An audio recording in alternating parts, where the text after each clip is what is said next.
भक्ति की गंगा में अवगाहन कर रहे हैं और हम सभी के लिए भक्ति कैसे की जाती है। भक्ति में यद्यपि भक्ति वही करता है जो श्रद्धावान होता है, भक्ति उसे ही करनी आती है जो ज्ञान हो जिसके अंदर, भक्ति वही कर सकता है जिसके अंदर आस्था का दीपक है, भक्ति वही कर सकता है जिसके पास समर्पण है। लेकिन भक्ति की कोई भाषा नहीं होती। भक्त बहुत बड़ा ज्ञानी होता है लेकिन उसके शब्दों में कभी ज्ञान का अभिमान नहीं झलकता। वो ऐसे कहता है कि भगवान मुझे कुछ नहीं आता, मैं क्या कर सकता हूँ आपकी भक्ति, लेकिन भक्ति करने से चूकता भी नहीं है। क्यों नहीं चूकता? क्योंकि यूं कहा जाता है कोई बीमार हो तो क्या उसे भोजन रुचता है? क्या नहीं रुचता, फिर भी खाते हो कि नहीं खाते हो? क्यों नहीं खाओगे तो और बीमार। भगवान मैं मानता हूँ मैं आपकी भक्ति करने में समर्थ नहीं हूँ, लेकिन कब तक ऐसे करूंगा? आज तो मैं आपकी भक्ति करूंगा, थोड़ी मात्रा में करूंगा। इस थोड़ी भक्ति मुझे क्या करेगी? संसार से बाहर लगा देगी। तो यहाँ पर आचार्य भगवान पूर्णचंद्र महाराज 7वें नंबर के छंद में जो आत्मरक्षा को प्रदान करने वाला छंद है, यहाँ पर पूर्णचंद्र महाराज भगवान की भक्ति करते हुए नए नए अपने विचार स्पष्ट कर रहे हैं। नई नई भक्ति की गंगा से मानो नए नए विचारों के चिंतन के भक्ति के मोतियों को क्या कर रहे हैं? उजागर कर रहे हैं। तो यहाँ पर 7वें नंबर के छंद पर देखेंगे, आस्था मच्चिंत्य महिमा जिन संस्त वस्ते। आस्था मच्चिंत्य महिमा जिन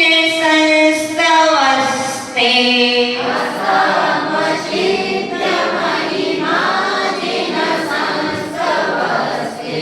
नामापि पाति भवतो जगति। नामापि पाति भवतो जगन्ति।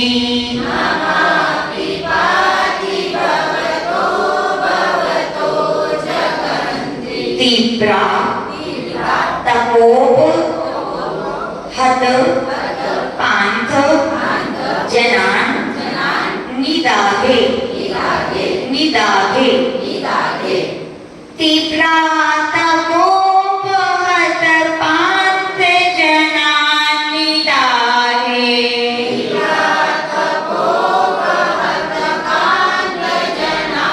निदाघे। प्रीणाति, प्री बड़ा है थोड़ा खींचना है। प्रीणाति परम सरसा, परम सरसा सरसो निलोपी। प्रीणाति परम सरसा सरसो निलोपी।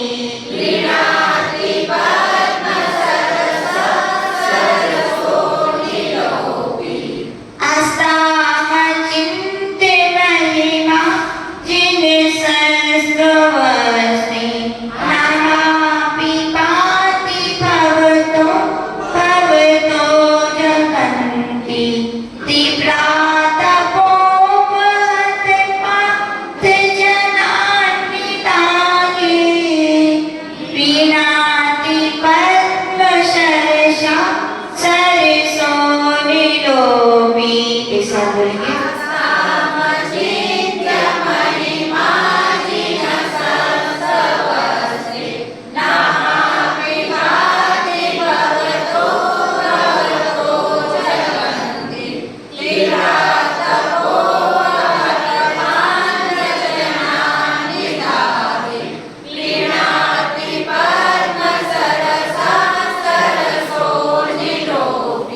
यहाँ पर आचार्य पूर्णचंद्र भगवान कह रहे कि भगवान मैं अब तक अभी तक यही कह रहा था कि भगवान की स्तुति की महिमा है, लेकिन यहाँ पर तो और भी अचिंत्य प्रभाव दिखा रहे हैं। छंद के माध्यम से कह रहे हैं, जिन लिखा है संबोधन वाक्य में, हे जिन, हे जिनेंद्र भगवान। और जिन किसे कहते हैं? जिन्होंने इंद्रियों कसायों को जीत लिया है वे कौन कहलाते हैं? जिन कहलाते। हे जिन, हे जिनेंद्र भगवान से, यानी कि आपका संस्तव तो दूर, क्या बोल रहे हैं, आपका संस्तव आस्था में दूर रहे, आपकी स्तुति आपकी महिमा दूर रहे। फिर कह रहे हैं कि अचिंत्य महिमा, यानी कि अचिंत्य महिमा है ऐसा आपका क्या है, संस्तव है, और आस्था में यानी दूर रहे। हे जिनेंद्र भगवान, अचिंत्य महिमा से भरा हुआ आपका संस्तव क्या रहे, आस्था में यानी दूर रहे। कह रहे भवता यानी आपका, इसमें दो भक्तों शब्द आया है ना, लेकिन दोनों का अर्थ एक नहीं है। एक भगत के रूप चलते हैं, उसमें भवता यानी आपका, इसमें भगत के रूप चलेंगे तो षष्ठी का वचन यानी आपका, और फिर एक भवता, उसमें भव यानी संसार, और भक्ता यानी पंचमी का प्रयोग भवता यानी संसार से, समझिएगा। तो कह रहे हैं नाम भवता यानी आपका, नामापि यानी नाम भी, जगंती यानी कि जीवों को, संसार के जीवों को, भवता यानी संसार से, पाती यानी बचा लेता है यानी रक्षा कर लेता है। आचार्य भगवान कह रहे कि हे भगवान, आपके अचिंत्य महिमा युक्त स्तुति संस्तव तो दूर रहे, केवल आपका नाम ही, क्या, केवल आपके नाम का शब्द ही संसार के प्राणियों को क्या करता है, संसार के दुखों से बचा लेता है, ऐसा कहा गया। यहाँ पर उदाहरण दे रहे हैं जिस प्रकार निदाघे, निदाघे यानी गर्मी, ग्रीष्म ऋतु, ऋतु कितनी होती है, कौन कौन सी, वर्षा ऋतु, शीत ऋतु और, हाँ, तो निदाघे का अर्थ होता है ग्रीष्म ऋतु में जिस प्रकार से तीव्रा यानी बहुत अधिक तीव्र।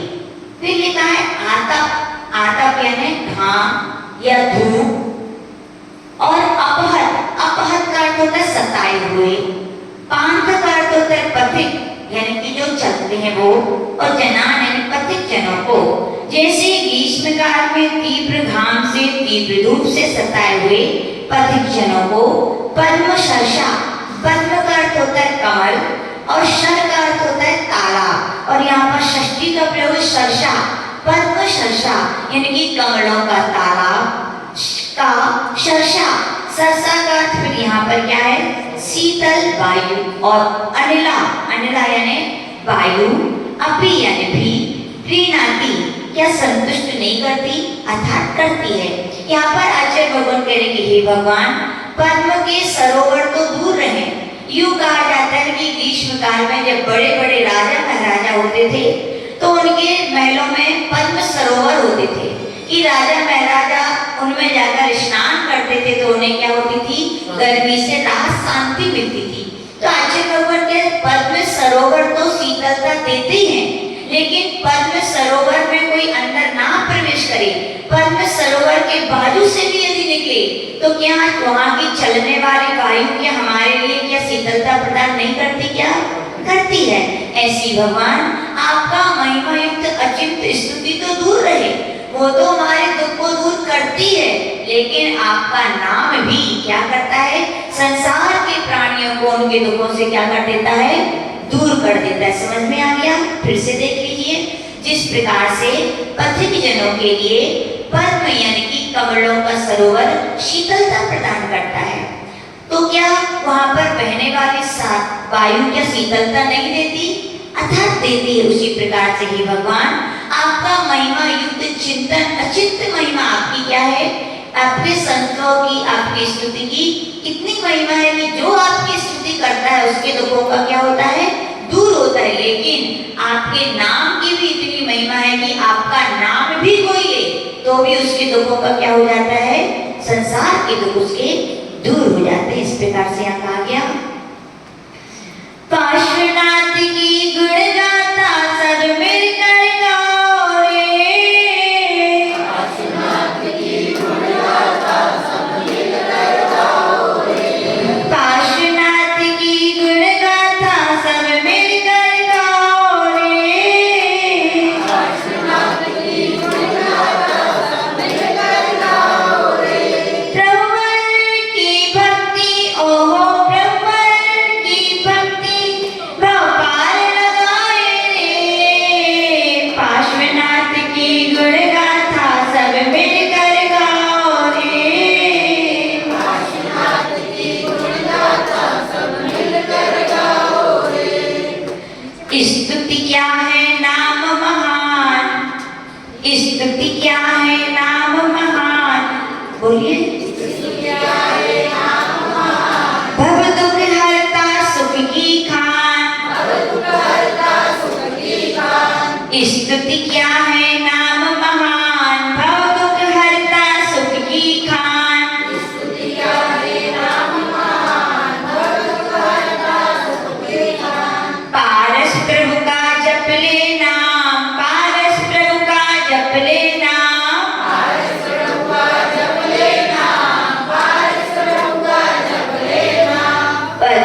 पथिकों को हर्षित करती, पथिकों को हर्षित करती, पथिकों को हर्षित करती, पथिकों को हर्षित करती।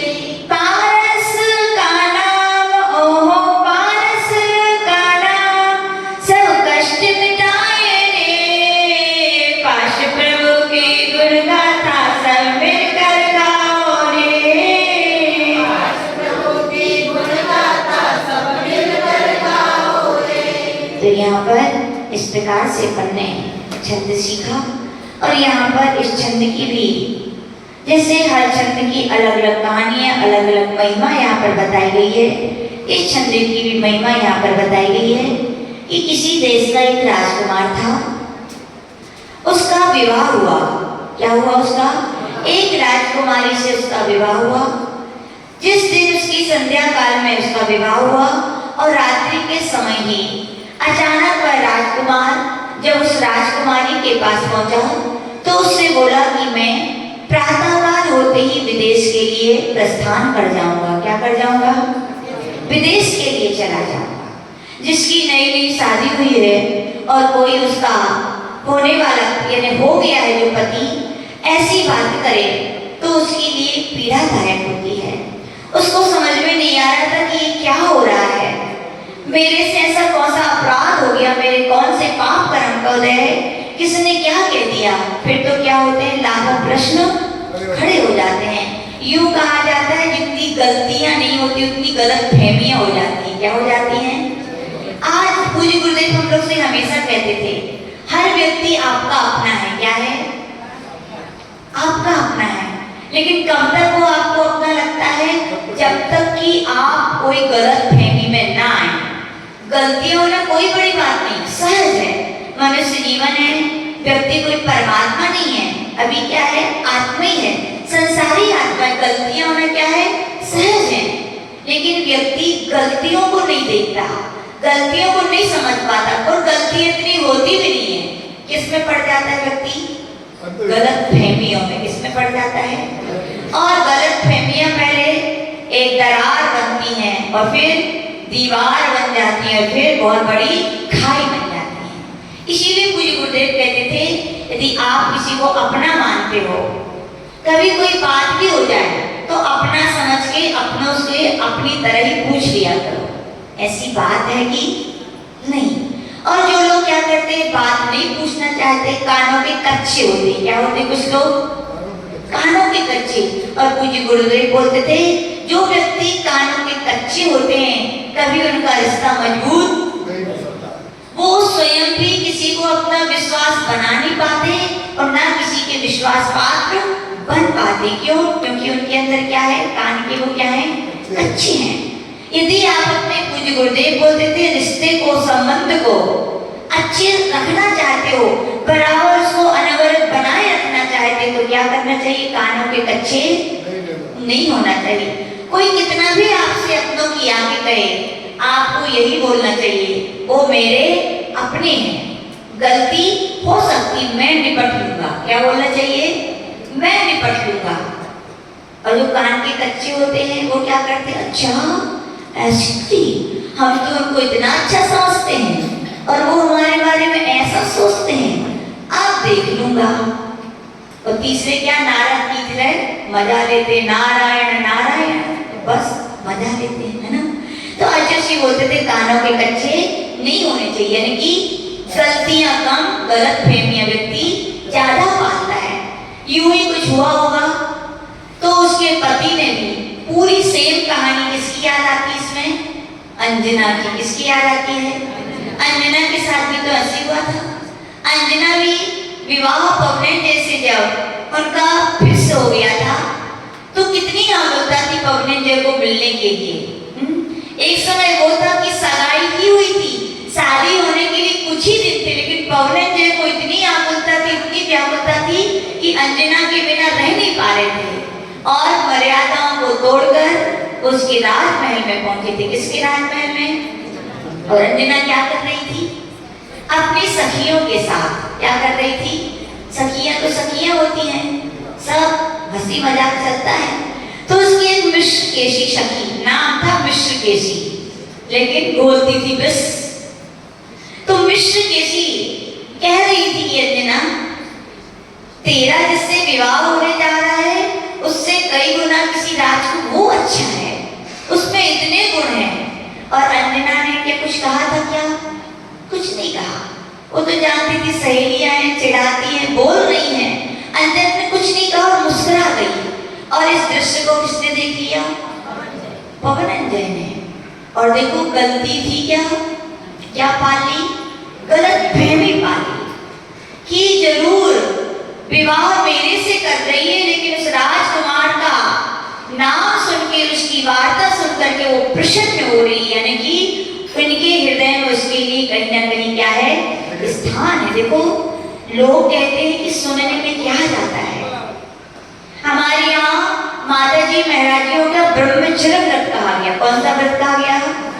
ब्रह्मचर्य व्रत की सुरक्षा के लिए आचार्य उमा स्वामी भगवान ने 7वें अध्याय में 5 भावनाएं कही। क्या कही?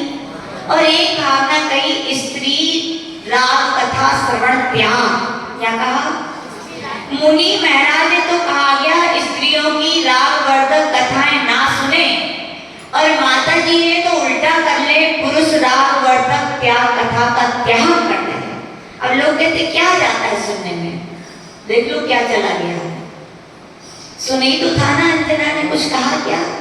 केवल सुना, राग की कथा को उसने मुस्कुरे यानी कि प्रसन्न मन से खाली सुना, और क्या हो गया? दरार आ गई। क्या आ गई? दरार। पवनंजय वहां से चले गए। अभी कुछ पहले की हालत देखो कि व्याकुलता थी, और अब की हालत देखो, विचारों में कितने बड़ी जल्दी परिवर्तन आता है। हम अब तो लग रहा था, वो सोच रहे थे ऐसी अंजना से मुझे विवाह नहीं करना, लेकिन माता पिता के आन बान शान की मर्यादाएं थी। उसने सोचा मैं अपने पिता की, अपने राजकुल की मर्यादा को उल्लंघन नहीं करूंगा, क्योंकि शादी पक्की हो चुकी थी। पहले का समय ऐसे ही होता था। आज विवाह के बाद भी संबंध टूटते हैं, पहले तो यानी कि सगाई भी हो जाती थी तो भी समझा जाता था कि शादी ही हो गई। क्या हो गई? शादी हो गई। फिर ऐसी कन्या दूसरे वर का चयन भी नहीं करती थी, मन में भी नहीं सोचती थी। ऐसे अपने यहाँ की क्या है? भारतीय संस्कृति रही है। कई कहानियां ऐसे ग्रंथों में आती है कि एक बार एक राजकुमारी थी, उसने स्वयंवर में यह तय किया कि जो राजकुमार मुझे दौड़ में हरा देगा उससे मैं क्या करूंगी? विवाह करूंगी। एक राजा के 3 पुत्र थे, जिनके 2 पुत्रों के मन में आया कि मैं इस राजकन्या से क्या करूंगा? विवाह करूंगा, और उस दौड़ में भाग लिया। लेकिन क्या हो गया? दोनों हार गए। जब दोनों हार गए, लेकिन उनको कन्या के प्राप्ति की बहुत इच्छा थी, तो उन्होंने अपने भाई चिंतावेग से कहा, और उस भाई को भी अपने भाइयों का दुख देखा नहीं गया, तो उसने सोचा कि मैं इस कन्या को जरूर हराऊंगा। और वहां पर उस कन्या के लिए क्या? उसने उस दौड़ में हरा दिया। अब समय था स्वयंवर का। कन्या आई और चिंतावेग के बरमाला डालने लगी, तो चिंतावेग राजकुमार ने मना कर दिया। क्यों मना किया बोलो? उसने कहा हे राजकन्या, तुम्हारे लिए मेरे दोनों भाई अपने मन से तुझे अपना मान चुके हैं, अब तू पराई हो चुकी, इसलिए मैं तुमसे विवाह नहीं करता। राजकुमार भी कम नहीं थी जी। हमारी संस्कृति नहीं, हमारे देश की, हमारे जैन धर्म की राजकुमारी भी बोली मेरा भी नियम था, जो मुझे हराएगा मैं उसी से ही विवाह करूंगी। यदि तुम मेरे से विवाह नहीं करोगे तो मैं उनसे भी विवाह नहीं करूंगी। और कहा जाता है उस राजकुमारी ने दीक्षा ले ली। क्या ले ली? देखो कितने पवित्र संबंध माने जाते। तो आज का समय देखो, एक पति व्रत भी है लोगों के, लेकिन सोचो सत्य की अपना थर्मामीटर अपने हृदय में लगाओ। कितनी बार पुरुष है तो अपनी स्त्री को छोड़कर के अन्य स्त्रियों के प्रति भाव होते हैं। स्त्रियां विवाह के बाद भी अन्य पुरुषों पर क्या है? परिणाम चले जाते हैं। पूज्य गुरुदेव बोलते थे, मानते हैं कि स्त्री पर्याय को छेदने के लिए आर्यिका दीक्षा लेना जरूरी है, लेकिन जो आर्यिका दीक्षा नहीं भी ले पाती, यदि उन स्त्रियों को अपनी आत्मा का कल्याण करने हैं तो कहा गया सबसे बड़ी साधना मालूम क्या है? व्रत उपास करना नहीं है, याद रखना। विवाह के बाद यदि स्त्रियों के लिए सबसे बड़ी साधना है, सबसे बड़ा व्रत है, तो वो है एक पति व्रत। क्या है? इधर व्रत कर रहे हो पति की रक्षा के लिए, पति की दीर्घायु के लिए, पति के विकास के लिए, और यहाँ दूसरा मन में राग चल रहा है। याद रखना, ऐसी स्त्रियों का वो तप, वो साधना सब व्यर्थ है। क्या कहा गया? केवल एक पति व्रत है तो मन से, वचन से, काय से वो ही आपका पति है। अन्य शेष जितने पुरुष हैं आपसे बड़े हैं, वे आपके पिता समान हो गए। जो बराबर के हैं वे आपके भाई के समान है, जो छोटे हैं वे ऐसे भैया लोगों के लिए, पुरुष वर्ग के लिए भी कितने आप कुछ कर लो, अभिषेक कर लो, पूजन कर लो, पाठ कर लो, पंचकल्याण में बैठ लो, उतने में कल्याण नहीं होगा। लेकिन जितना कल्याण आपका होगा तो कितने में होगा? एक पति व्रत पालने में। किसी भी स्त्री की आपसे बड़ी है तो आपकी ये माँ के समान मानिए, आपके बराबर की है तो बहन के समान है, छोटी है तो पुत्री। ये अपनी क्या थी? अपनी आज संस्कृति रही है। और आज का समय व्यक्ति खुद नापे, हम क्या कहें? खुद अपनी अपनी परिणति को देखिए। स्त्रियों का या पुरुषों का सबसे बड़ा श्रृंगार है तो शील है। क्या है? शील, यानी कि अपना ब्रह्मचर्य व्रत, अपने शील की रक्षा। आपको पता होगा बाजार में लिक्विड वाला कोई सामान आता है, कब तक उसकी वैल्यू रहती है बोलो? यदि आपकी दुकान से कोई लिक्विड का कोई आइटम ले गया और यदि उसने पैकेट खोल दिया, उसकी वो ढक्कन खोल दिया, तो बताओ आप वापस लोगे क्या? क्यों? क्योंकि सील थी तो उसकी वैल्यू थी, सील खुल गई तो वैल्यू समाप्त। ऐसे ध्यान रखना, गृहस्थ अवस्था में यदि आप हैं तो आपका एक पति व्रत या एक पति पत्नी व्रत ही आपका सबसे बड़ा सील है, सबसे बड़ा व्रत है। उसी का अपन को क्या मन बदल से क्या करना चाहिए? पालन करना चाहिए। नहीं तो देख लो अंजना ने, यद्यपि उसका मन विकार युक्त नहीं था, गलती नहीं थी, क्या हो गई थी? गलत फहमी हो गई थी। और देखो इसीलिए कहा जाता है पर पुरुष से राग वर्धक चर्चाएं करनी भी नहीं चाहिए। अपने एक मर्यादा कही गई, सब स्त्रियां तो एक नजर में पहचान जाते कौन कैसा है, एक नजर में हम बता सकते कौन कैसा है। बस दो चार पुरुष हों और उसे कहा जाए थोड़ा बात करके बताइए। सब स्त्रियां जो बात करती हैं तो उनकी नजर उनके चेहरे पर नहीं होती। सब लोग जब भी यदि बिलिंगी से बात करते हैं तो उनकी नजरें इधर उधर होती हैं। कहाँ होती हैं? क्योंकि देखे और फंसे नहीं सकते है ये बात। हम लोग को जिस आप सोचते हो ये सब बातें कहाँ से? हमारे गुरुदेव हम लोग को खाली दीक्षा देके ऐसे नहीं, सब कुछ सिखाते कि ब्रह्मचर्य व्रत की यदि आपको रक्षा करनी है, अनादि काल के बुरे संस्कार है, मन तो मन है, कब किस दिशा में चला जाए उसको ब्रेक आप कैसे लगा के रखें। तो पूज्य गुरुदेव यही बोलते थे, पुरुषों से यद्यपि आपको चर्चा करने की आवश्यकता नहीं है, हमारे आगे से तो यही बोलते थे। आजकल महिलाएं भी क्या कम है? ऐसा कौन सा काम है जो महिलाएं नहीं कर सकती? आज इसी ये बोलते थे, माता जी है सारे काम महिलाओं से करें और महाराज है तो सारे काम पुरुषों से। आपको बात करने की भी यदि आपको अपने ब्रह्मचर्य की रक्षा करनी तो आपको आवश्यकता नहीं है। फिर भी जो संघ के बड़े महाराज हैं या संघ की बड़ी माता जी हैं, ऐसे कुछ काम होते हैं जो समाज के व्यक्तियों से, पुरुषों से करने पड़ते हैं, लेकिन उसकी क्या है? मर्यादा है। क्या है? मर्यादा से कीजिए। आज इसी हम लोग को सिखाते थे, जब भी बात करें आंखों से आंखें मत मिलाइए, इधर उधर कीजिए, एक टक होके मत देखिए। ये तो साइंस भी स्वीकार करता है कि कोई व्यक्ति कुछ ही सेकंड व्यक्ति को एक टक देखे तो नियम से उसको उसके प्रति राग हो जाएगा।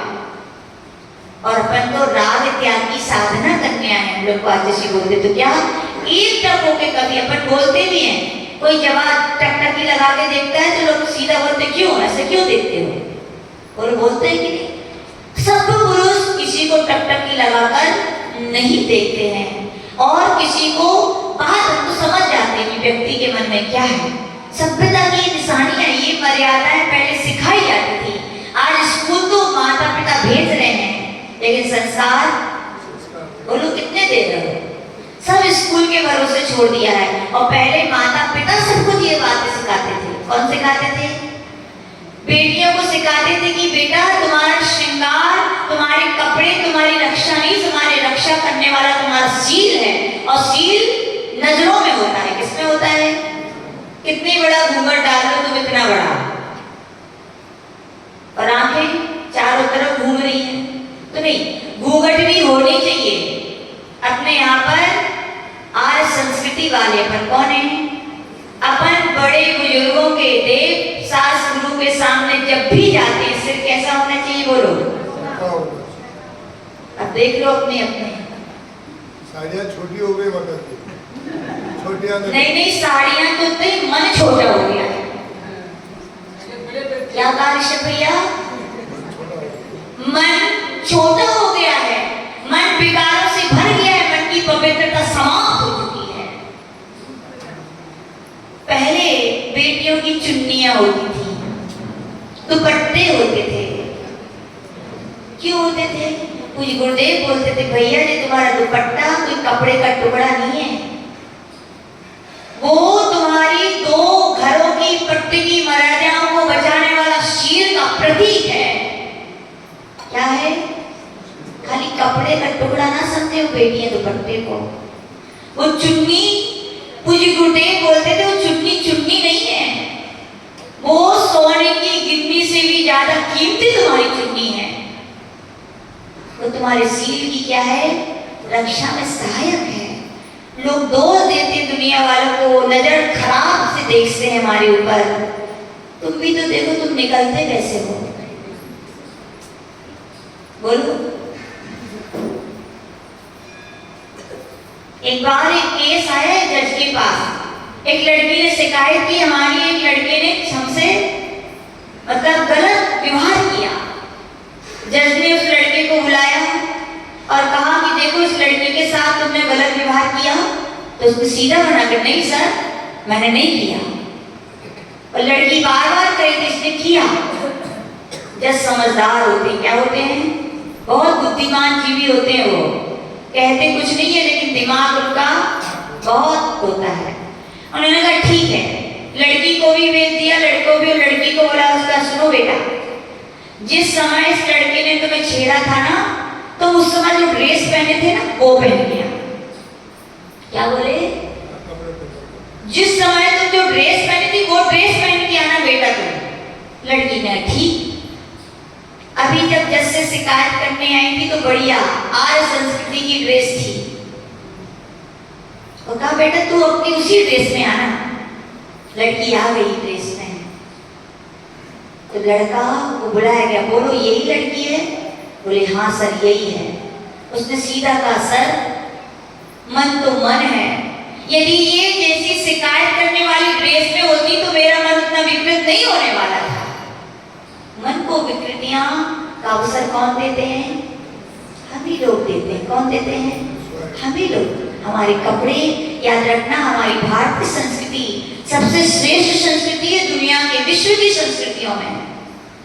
हम लोग कितना बहुत सारा हम लोग स्कूल लाइफ में भी बहुत घूमे, और राजेश जी के साथ भी खजुराहो वगैरह जब जाते हैं तो हमें बड़े बड़े विदेश के लोग आते हैं। वो फोटो खींचते हैं। किसकी खींचते हैं? किसकी खींचते हैं? जो महिला साड़ी पहने होती है। क्या पहनी होती है? एक बार की और बात बताते हैं। हम लोग का झांसी में चतुर्मास चल रहा था, तो एक लेडीज आई और फिर विदेश से घूम के आई थी। वो लोग सब लोग अपनी अपनी फोटो दिखा रही थी। ऐसी फोटो को देख के अपन को शर्म आ जाए। और सब 50-50 साल की लेडीज। तो हमने कहा ये क्या है? तो बोले माता जी वहां जाओ तो यही पहनना पड़ता है। तो हमने कहा अच्छा। तो फिर एक लेडी, एक आंटी थी सरोज आंटी, वो भी आई। तो हमने कहा आंटी आप भी तो गई थी, आप अपनी फोटो और दिखा दो। उन्होंने अपनी दिखाई, और मालूम उन्होंने क्या फोटो दिखाई? उनकी फोटो उनने नहीं खींची थी। उन्होंने कहा कि माता जी मैंने फोटो खिंचवाई नहीं, लेकिन इनने तो खिंचवाई। मैं तो अपनी साड़ी पहनी थी, मेरी फोटो 1000 लाखों खींची नहीं बोले। क्या है, विदेश में जाके जब अपनी भारतीय संस्कृति के अनुसार जब वस्त्र पहनते लोग उसकी लाखों फोटो खींचते हैं, और अपन जाके वो पहनते हैं तो अपन ही खींचते और अपने लोग उसकी क्या करते हैं, अवहेलना करते हैं। याद रखना, अपने वस्त्र ही अपने क्या है, शील की सुरक्षा में बहुत बड़े हेतु होते हैं, लेकिन माता पिता सिखाते कहाँ हैं? बोलो, कितनी मम्मी यहाँ पे बैठी, पिताजी माता, खाली जन्म देना ही आपका क्या काम था क्या? सिखाया करो ये सब छोटी छोटी बातें भी कि बेटा अपन जिस स्त्री पर्याय में मानते तुम्हें बंधन लग रही है। क्या लग रही है? मम्मी पापा जब मना करते हैं कि ऐसे कपड़े मत पहनो, इधर घूमने मत जाओ, तो आपको बड़ा बंधन लगता है, मुझे चार दीवारी में नहीं रहना। यही कहते हैं ना सब लोग, आज की परिभाषा यही हो गई है। लेकिन याद रखना, हे भारतीय संस्कृति की बेटियों, हे जैन धर्म में उत्पन्न वाली होने वाली बेटियों, तुम्हारा जन्म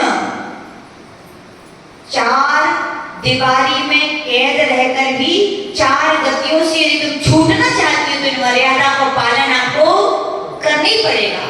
चार दीवारी में रहोगे तो विश्वास से आपका सील सुरक्षित रहेगा, और चार दीवारी तोड़ दी यानी आपने सील की मर्यादा तोड़ दी, और सील की जो मर्यादा तोड़ता है, याद रखना, हम पहले कह चुके हैं, चारों गतियों के दुख ही भोगने पड़ते हैं। क्या मिलता है? हम नहीं कह रहे ऐसा मत सोचना कि माता जी, ग्रंथों में ऐसा लिखा है, शील की क्या इतनी बड़ी महिमा है। इसलिए जब भी मना नहीं है कोई स्त्री पुरुषों से बात ना करे कि पुरुष स्त्री से बात ना करे, लेकिन क्या रखे? मर्यादाएं रखें। मर्यादाएं संसार की मर्यादाओं को छोड़कर मोक्ष में ले जाने वाली हैं। ये मर्यादाएं आपको सुसंस्कारवान प्रसिद्ध करने वाली हैं। ये मर्यादाएं आपकी रक्षा और सुरक्षा करने वाली हैं। मर्यादाएं तोड़ दी तो आज देखो दुनिया में कितने केस हम क्या सुनते हैं, आप सुनते हो कि नहीं? वो भी बेटी है किसी की, तो आपकी भी तो बेटी है, उनकी बेटी है, माँ का दर्द तो एक ही होता है। इसलिए कहना चाहते हैं माताओं, स्कूल भेजो, बड़े बड़े मोबाइल भी दो, लेकिन बेटियां क्या और बेटी क्या मोबाइल में देख रहे हैं ये भी क्या रखो, ध्यान रखो। लोग सर्विस करने भेज रहे हैं बेटियों को। हमसे मालूम ऋषभ जी, कोई पूछता है, कोई लड़की हमसे पूछती है, माता जी हम सर्विस करें कि नहीं?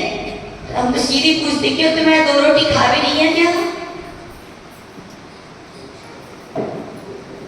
बोले शौक से। हमने कहा यही शौक तुम्हारे लिए मौत की ओर ले जाएगा। आजकल वो टाइम पास नहीं होता। बोले क्या बोलते हैं? अरे भैया, जिनेंद्र भगवान की वाणी को लिख गए जो निर्गत गुरु, उनके जिंदगी में टाइम नहीं था कि और लिखते। कम से कम इतना टाइम तो निकाल लो कि हम पढ़ ही ले उनके लिए। बोलो, ये पढ़ने के लिए टाइम नहीं है, लेकिन जॉब करने के लिए बोले बोर होते हैं। बोले घर में हम तो सीधा बोलते हैं, कोई आवश्यकता नहीं है, दो रोटी है तो शांति से खाओ। और हम उनके लिए हाँ बोलते हैं जिनकी यहाँ की परिस्थितियां होती हैं। आज इतनी परिस्थितियां घरों की नहीं है जितनी बेटियों को सर्विस कराया जा रहा है। बोलो सकता है कि नहीं? कोई लेडीज हमसे आके पूछती, माता जी सर्विस करें क्या नहीं करें? यही पूछ, तुम्हारे पति क्या तुम्हें दो रोटी नहीं खिला पाते क्या? जितनी भी आज केस हो रहे हैं सब बाहर पढ़ने वाले बच्चों के, बच्ची और बाहर पर जॉब करने वालों के साथ हो रहे हैं। देख लो जितने केस आते हैं सब उन्हीं के साथ होते हैं। इसीलिए भैया, कमाई करनी है तो धर्म की कमाई कर लो। हमने बताया था ना, मनुष्य पर्याय पैसे कमाने के लिए नहीं मिली आपको। किसको कमाने के लिए मिली है? धर्म के संस्कारों को कमाने के लिए, आत्मा के गुणों को कमाने के लिए मिली है भैया। ठीक है, हम दीक्षा नहीं ले पा रहे हैं, हम संयम नहीं धारण कर पा रहे, लेकिन घर में रह के भी हम धर्म की साधना तो कर सकते हैं, स्वाध्याय तो कर सकते हैं, नियम धर्म का पालन तो कर सकते हैं। याद रखना, जो स्त्रियां, जो बेटियां ऐसा करती हैं, लगता है कि फिर लड़कियां मानो क्या बोलती हैं, माता जी फिर पढ़ाई क्यों? का बिल्कुल मत करो। यदि ऐसे आपको गंदे गंदे काम करने, माता पिता की इज्जत को खराब करना है, धर्म की संस्कृति पर दाग लगाना है, कोई आवश्यकता नहीं पढ़ने की। पढ़ाई का फल ये नहीं है विद्या का फल तो विनय है। क्या है? देखो पहले कम उम्र में शादियां होती थी कि नहीं? लगभग 19-20 में शादियां। हम लोग से कोई पूछता है माता जी दीक्षा कब ली? तो हम कहते 19 साल। बोले इतनी छोटी में? हम कहते आपकी शादी भी तो इतने में हुई थी। हुई थी कि नहीं इतने में? सही उम्र है। क्या उम्र है? सही उम्र है। क्यों? क्योंकि अभी दुनियादारी दिमाग में नहीं आई है। ऐसी बेटियां दूसरे घर में जाती हैं तो जैसा सास ससुर कहते हैं बड़े नम्रता से वो क्या करती हैं? जी मम्मी जी, जी पापा जी। और पढ़ी लिख कर 25-30 साल में शादियां हुई। सारी दुनियादारी उनके दिमाग में भर गई। अपने आप को 2 पैसे क्या कमाने लगे? राजाशाही होगी। अब ऐसा पति नहीं, ऐसा चाहिए, ऐसा गांव नहीं, ऐसा चाहिए। हम लोग यहाँ पर कई लड़कियां बोलती है, अनुभव सुनाते हैं कि हमारी शादी सिटी में होनी चाहिए, गांव में नहीं चाहिए। तो याद रखना हम लोग सिटियों में चतुर्मास करें, बॉम्बे जैसे ऐसे घर है कि पता ही नहीं कैसे लेटते होंगे, क्या करते होंगे। बोले कहाँ शादी हुई? बॉम्बे में। खाने को भी पता नहीं है कि है कि नहीं है। पापड़ बना के बेच रहे हो, क्या दुनिया भर के सिलाई करके मशीन करके नाम भरे। और गांव वाले भी इतना मत करो, तुम्हारे पुण्य हो। क्या हो? पुण्य होगा तुम्हारा। तो ध्यान रखना गांव में भी तुम्हें सब शोहरत मिलेगी और गांव वाले भी पति ऐसे मिलेंगे कि तुम्हें घूमने के लिए खूब ले जाएंगे। और शहरों में रहने वाले भी कितना क्या रोज रोज घूमने जाते हो क्या? याद रखना ये बहुत बड़ी गलतफहमी है। ये इसी कारण हुआ है कि इतना पढ़ा लिखा दिया गया, उतनी बड़ी बड़ी उम्र हो गई, उन्होंने हर घर की कहानियां सुन ली हैं। क्या सुन ली हैं? 18-19 साल में कोई ज्ञान नहीं होता कि क्या है किस घर में क्या नहीं है। 20-25 साल में हर घर की कहानियां वे जान। हम उनके यहाँ ऐसा करते हैं, उनके यहाँ ऐसा हुआ तो उन्होंने ऐसा किया, हम भी ऐसे करेंगे। गवर्नमेंट ने भी 18 और 21 साल की उम्र। गवर्नमेंट भी सही बोलता है, 18 और 21 सही है वो। और याद रखना कुछ समय बाद ऐसा आएगा। क्या आएगा? देखना फिर आएगा, लौट के आएगा। तो हमारी संस्कृति यदि रक्षा और सुरक्षा तभी होगी जब हम अपने पुराने समय में पुरानी संस्कृति में आएंगे। तो याद रखना पढ़ाई लिखाई इसलिए नहीं है। पढ़ाई लिखाई क्यों की जाती है? हम अपने धर्म के लिए भी कुछ कर सकें। हम जिस परिवार में, जिस माता पिता के लिए जिसने खून पसीना एक करके पढ़ाया लिखाया, उनकी भी कुछ ना कर सके तो कम से कम शान और इज्जत तो बना के रखें। याद रखना एक कोई गलत नजर से यदि बेटी को देखता है, बहन को देखता है, तो पूछो उस भाई और पिता पर क्या बीतती है। खराब लगता है ना? तो सुनो भैया लोग, तुम भी किसी को देखते होगे तो उसके भी तो भाई और पिता हैं। बोलो है कि नहीं? तो याद रखना ये कहानी आज की बहुत बड़ी शिक्षा दे रही है। क्या दे रही है? शील जैन धर्म में वैल्यू है, कीमत है, तो किसकी है? शील की है। और शील खाली स्त्रियों का नहीं होता, किसका होता है? पुरुषों का भी। सुदर्शन जैसे बनो, रावण ना बनो। अरे हर घर में रावण है। बोलो है कि नहीं? अपना जैन धर्म में रावण को नहीं सुदर्शन कहे गए। क्या कहे गए? और जैन धर्म में शूर्पणखा नहीं, सीता जैसी सती। और आप तो मेवाड़ के लोग हो। कहाँ के लोग हो? हम लोग को सुनाते रहते हैं यहाँ चित्तौड़गढ़ का किला, आपके यहाँ का इतिहास पढ़ा कि नहीं? दुनिया भर के मैसेज देखते हो, कभी अपने जिस देश में, जिस प्रांत में रहते हो, उनका इतिहास भी जाना करो। वो चित्तौड़ का किला बता रहा है कि वहां पर रहने वाले राजा रतन सिंह की जो महारानी पद्मावती खिंजी ने, जिसे देखा नहीं था, केवल समाचार ही सुना था कि बहुत सुंदर है, और उससे याचना की अपनी स्त्री के सिर की रक्षा के लिए। रतन सिंह ने जान दे दी। इसकी रक्षा के लिए अपनी। और आजकल भैया लोग खुद ही कपड़े ला के देते हैं अपनी बेटियों को, उनके पिता उन भाभियों को ऐसे कपड़े, साड़ियां, पता नहीं क्या भैया लोग दे रहे हैं। क्या तुम रक्षा करोगे अपनी बहन की और अपनी पत्नी की जो खुद ही गड्ढे में पटक रहे हो? वो रतन सिंह ने अपनी पत्नी के लिए प्राण दे दिए। और वो पद्मावती भी देखो, जैसे ही उसको मालूम था खिंजी बहुत खतरनाक है, उसने अपने पति में युद्ध में जाने के पहले ही आज्ञा ले ली थी कि मुझे मालूम है आप अपने देश की, मेवाड़ की महिलाओं की और यहाँ के प्रांत की सुरक्षा और संरक्षण के लिए युद्ध में जा रहे हैं, वीरता के साथ जा रहे हैं। मुझे मालूम है आपकी वीरता में कोई मुझे संदेह नहीं है, आप विजयी होंगे, लेकिन मुझे इसमें भी संदेह नहीं हो खिंजी है कब छल करते। और रतन सिंह को छल से ही मारा गया था, पीछे से मारा गया था, आगे से तो उन पे ही वार करने वाले थे। उसने पहले ही कह दिया था कि महाराज आपका यदि समाचार कुछ विपरीत मिला तो मुझे आज्ञा दीजिए, जिंदगी भर आपकी आज्ञा के अनुसार चलूं। किसने कहा ये? पद्मावती ने, पत्नी ने। किसने कहा? पत्नी ये होती है किसके अनुसार चलती है? पति के अनुसार। लेकिन कौन से पति के अनुसार? याद रखना, पति पे ही परमेश्वर है, तो परमेश्वर की राह पे चले तो ऐसी पत्नियां उनकी राह पे चले। और पति यदि नरकेश्वर होए, वे खुद ही धर्म नहीं करते, तो हम बिल्कुल ही कहेंगे भैया, हम तो कहेंगे हे रानी तुम तो फिर चेलना बनो। क्या बनो? चेलना बनो। तो उसने पद्मावती ने यही कहा कि महाराज मैं आज्ञा, जिंदगी भर आपकी आज्ञा से चली हूं, जब मौत के लिए जोहर करूंगी। क्या करूंगी? जोहर शब्द आया, आपकी आज्ञा चाहिए। मैं नहीं चाहती कि पर पुरुष मेरे शरीर को देखना तो दूर स्पर्श भी करे, नहीं स्पर्श करना तो देखे।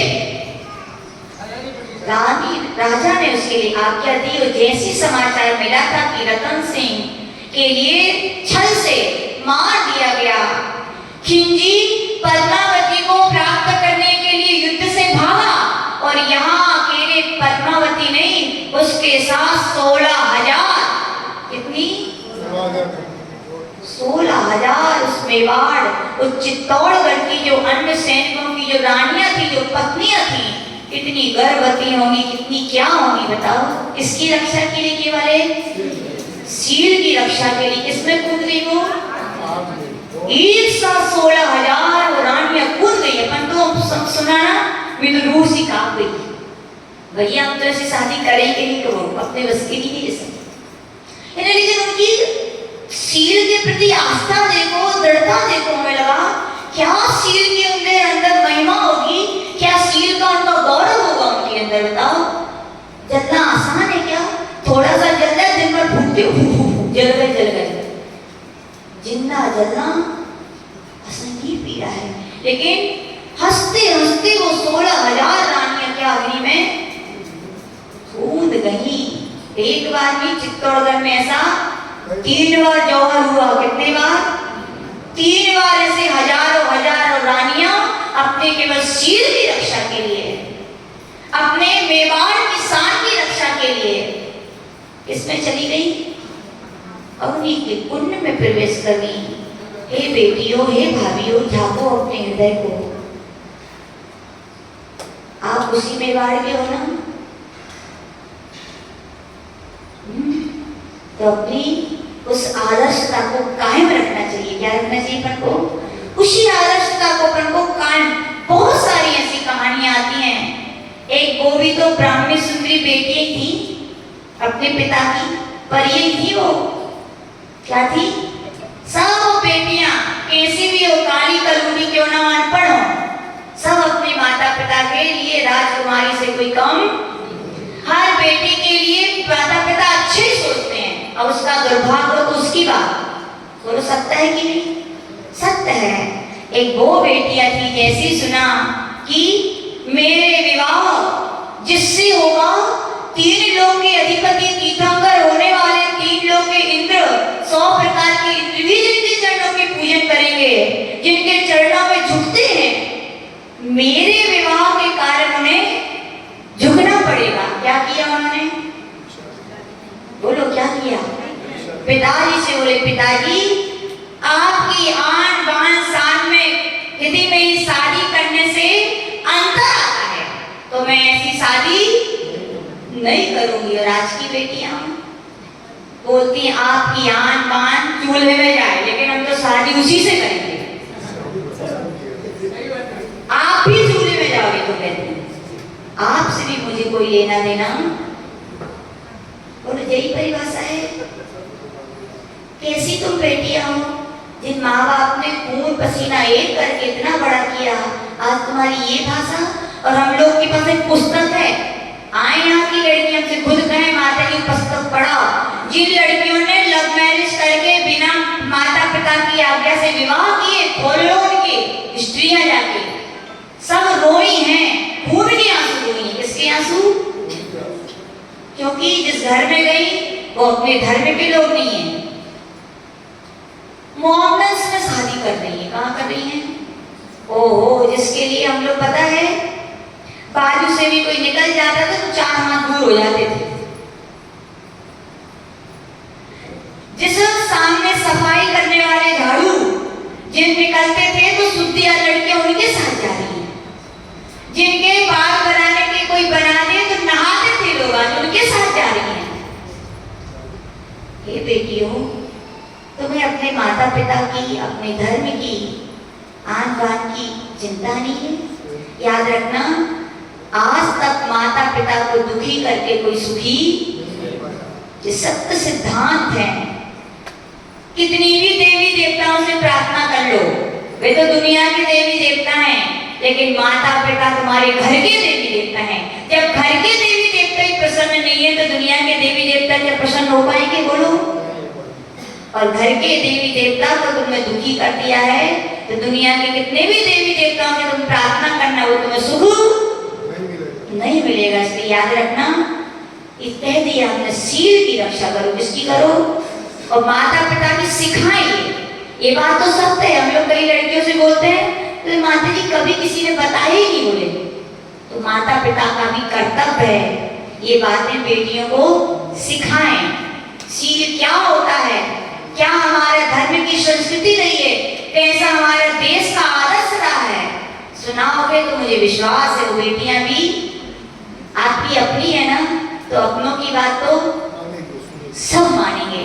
तो यहाँ पे यही कहा गया, कहानी चल रही है अपनी, क्या चल रही है कि राजकुमारी के लिए राजकुमार पहले ही शादी के बाद से छोड़ के जाने वाला था। राजकुमारी वो मंदिर गई, देखो श्रद्धालु थी। क्या थी वो?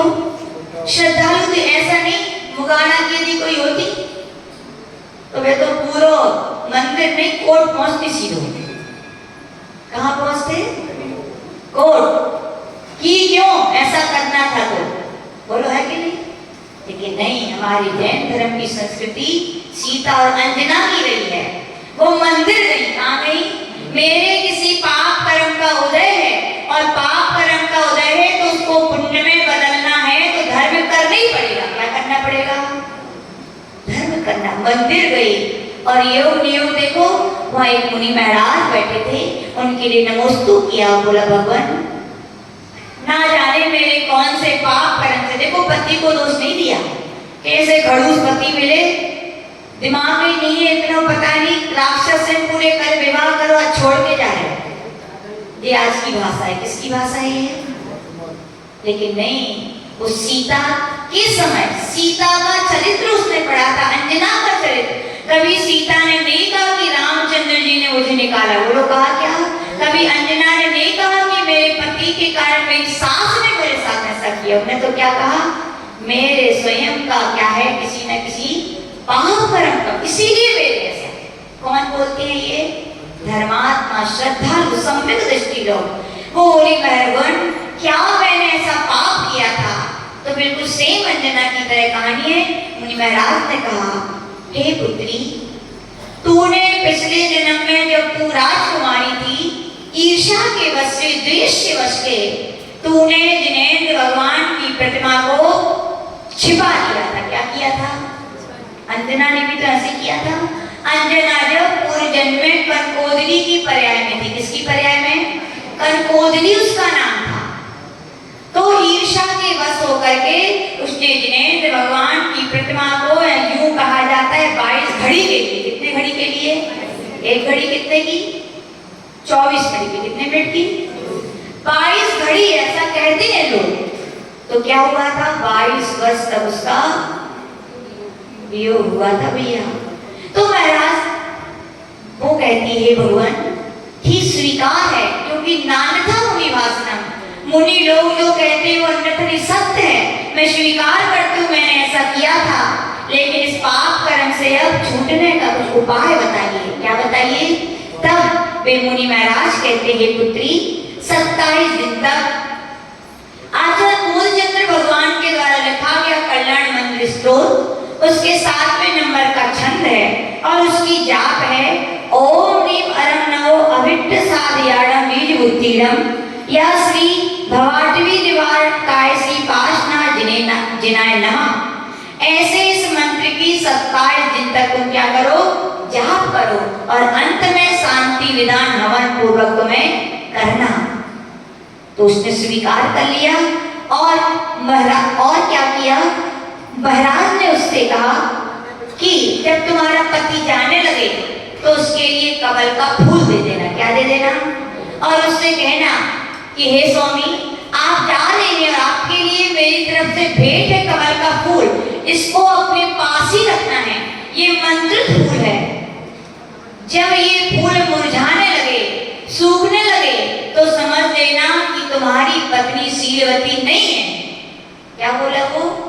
ये फूल यदि ताजा रहा, हरा भरा रहा, तो आप विश्वास रखना कि तुम्हारी पत्नी अभी भी एक पतिव्रत से शीलवती है, और जिस दिन ये फूल मुरझाने लगे, क्या समझना कि उसका शील समाप्त हो गया है, क्योंकि महाराज ने कह दिया था ना। तो पाप कर्म का उदय वो सोच रही थी।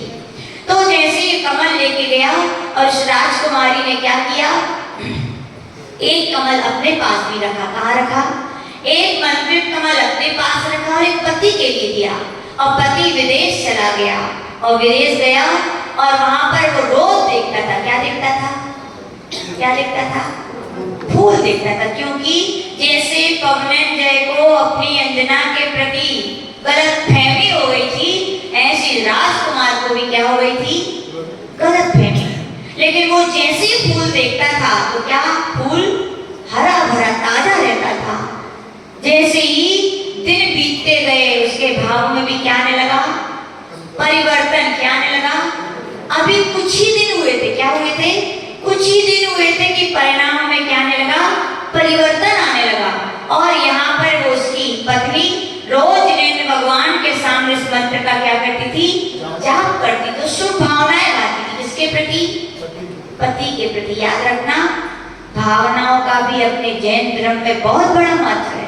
जो जिसके प्रति जैसा सोचता है वो व्यक्ति भी उसके प्रति वैसे सेम। बॉल को जितनी स्पीड से दीवार में मारोगे उतनी स्पीड से वो आपके नीचे का हॉल है ना जहाँ पे रत्नात्रय भवन, वहां आना। जितनी जोर से बोलोगे और जो शब्द बोलोगे रिटर्न में वो ही शब्द आएंगे। क्या? हम सिद्धांत ये, हम जिस व्यक्ति के प्रति शुभ भावनाएं करते तो नियम से वो भी क्या करेगा आपके प्रति? शुभ भावना। आप अशुभ सोचोगे तो कभी कभी ऐसा होता है ना, हम किसी के प्रति कुछ भी नहीं विचार करते, लेकिन उसके प्रति कभी कभी गलत भाव आते हैं कि नहीं? इसका मतलब है कि सामने वाला, कभी बोलते ना आप लोग, वो खुजली हो रही है, बोलते हैं ना, वो हिचकी आ रही है। क्यों आती है? ये सब क्या है? भावनाएं हैं। जब कोई याद करता है ऐसे भावनाएं, वो अपने पति के प्रति अच्छी भावनाएं कर रही थी। देखो ऑटोमेटिक उसके पति के भी विचारों में क्या आया? अंतर आया। जैसे अंजना की याद पवनंजय को पद्म सरोवर के तालाब पर चकवा चकवी को देखने पर आई, चकवी की अलग अलग। ऐसे यहाँ पर भी उस कमल को देख देख करके क्या है, उसको अपनी पत्नी की याद आने लगी। फूल देख रहा था कि मेरी फूल हरा भरा, यानी मेरी पत्नी क्या है? शीलवती है। वो अपने पति के प्रति अच्छे विचार रखती थी, तो उसके भी विचारों में क्या हुआ? परिवर्तन, अच्छे विचार आने लगे। और कहा जाता है अभी 27 दिन भी नहीं हुए थे। क्या हुआ था? 27 दिन भी पूरे नहीं हुए थे कि उसने क्या देखा? 26वें दिन ही उसका पति उसके पास लौटकर आ गया तो देखो धर्म की अचिंत महिमा कि फल जब मिलेगा उसके पहले ही क्या हो जाता है, फल मिलने लगते हैं। तो इस कहानी से अपन को क्या शिक्षा लेनी चाहिए, दो प्रकार की। कि पहली शिक्षा तो ये है, गलत फहमियां नहीं पालनी चाहिए। किसी की कोई गलती लगती है तो उसे पूछ लो। यदि राजकुमार जाके तुरंत राजकुमारी से पूछ लेता, पवनेंद्र जाके अंजना से पूछ लेता, तो इतना होता क्या, कुछ नहीं होता। दूसरी शिक्षा लिखती, कभी भी ईर्ष्या में द्वेष में आकर देव साथ गुरु का कभी अभिनयपन को नहीं करना चाहिए। और तीसरी शिक्षा मिलती है कि अपन को अपने शील का पालन करना चाहिए, अपने शील की क्या करनी चाहिए, सुरक्षा करनी चाहिए। शील की परीक्षा लोग ले सकते हैं, शील के लिए अग्नि जला सकते हैं, लेकिन शील यदि सही है तो अग्नि का जल भी होता है। हुआ कि नहीं हुआ, किसका हुआ, सीता का हुआ। तो अपने जैन धर्म में, अपनी जो जैन संस्कृति और आप मेवाड़ है, मेवाड़ की जो आदर्शता है यहाँ के महिलाओं की, उसको अपन क्या करें, कायम रखें। जो हमारे धर्म की, हमारे घर की, हमारी समाज की मर्यादा है, वो बेटियां भी क्या करें, पालन करें। उनको बंधन ना समझें, ये बंधन नहीं है, ये संसार से मुक्ति का सोपान है। क्या है, दुपट्टा डाल के जरूर आए, सिर ढक के जरूर आए, ठीक है ना। जय बोले प्रभु गुरुनाथ गुरुदेव विराज सदा जी कहाँ अपने राज्य की। बोलिए हरिका